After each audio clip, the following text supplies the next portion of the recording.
I can't actually separate where my business ends and where I begin and vice versa. Hey, I'm Veronica Sherman. I'm the very proud owner of Happily Made, and I just try and connect people as much as I can. Where does the story of Happily Made start? I lived in Cambodia for 2.5 years with my then husband and 4 children, and it came out of living there and seeing how important it is to create jobs for women in Cambodia instead of them relying on charity and aid. With the weaving in particular, I feel so passionate about it because it's a traditional skill that's getting lost because they can't compete with the factory made.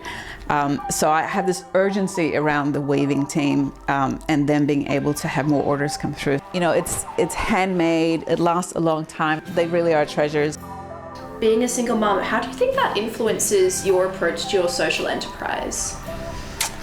All right, I'm gonna get teary. I honestly think it's like at the heart of everything because you can go to uni and you can learn about these women empowerment and you can learn about women in developing countries, but for me it's a lived experience. I deeply know what it's like to not know how to pay the rent, not to have enough money, how to raise my kids. However, I've done it with Centrelink. I've done it with still some sort of a safety net under me. And what really stood out to me in Cambodia is that women don't have that at all. I hope that in my endless posts that I do on social media, that at the heart of that I'm showing powerful, skillful, amazing, resilient Cambodian women. It's so micro what I'm doing over there, like it's so tiny, but it matters for those families, and I just can't lose sight of that even in my sort of frantic day-to-day. So that was my video portrait where I had the absolute privilege of meeting and interviewing the lovely Veronica Sherman, who owns a small business in Brunswick East. I met Veronica because I didn't really know anyone in Melbourne who I could interview. And so I hopped on my neighbourhood's Facebook group and did a little call out post looking for people who had stories to tell. And she just had so much, and she had such a vibrancy to her, and she already had a bit of experience, telling her story in the past because she has a book out, and I just thought this was perfect. And I'm really happy where it went, and I'm happy that I got to platform someone who's doing a lot of really amazing stuff. So yeah. I think the most successful aspect of my video project is the quality and depth of answers that I managed to elicit from my interviewee.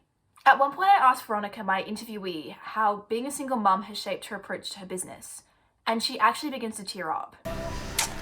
All right, I'm gonna get teary.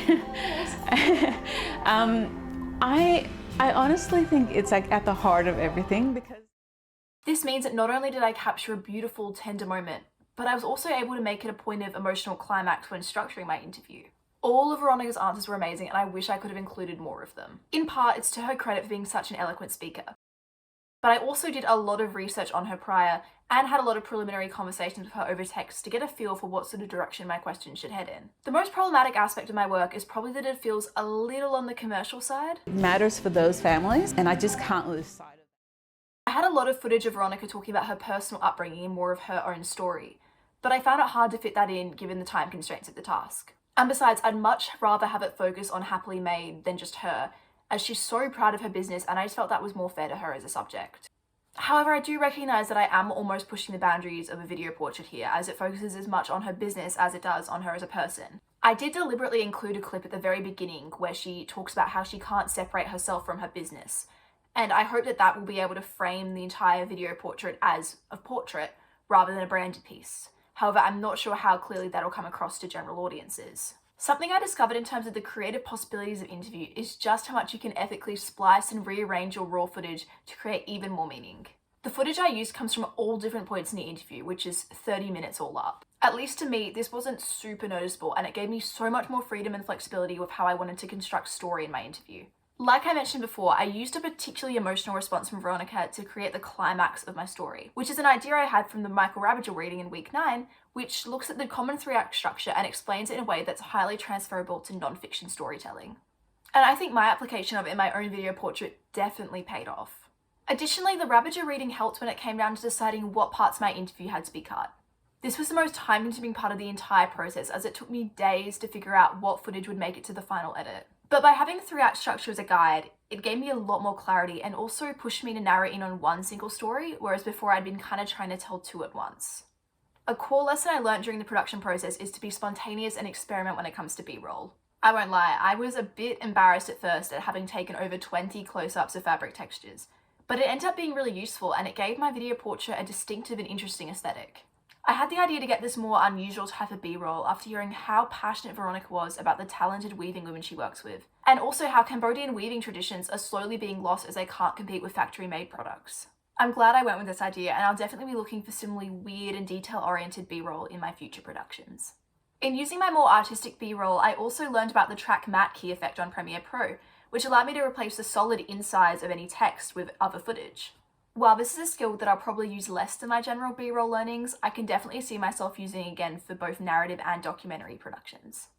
Overall, I'm really satisfied with the outcome of my video portrait, not only because I adhered well to the constraints of the task and also created something that I feel like has a lot of heart in it, but I also feel like Veronica could use it herself to tell her story and promote her business in an authentic, deeply personal way. And so in effect, I've been able to support a really worthy cause through this assignment.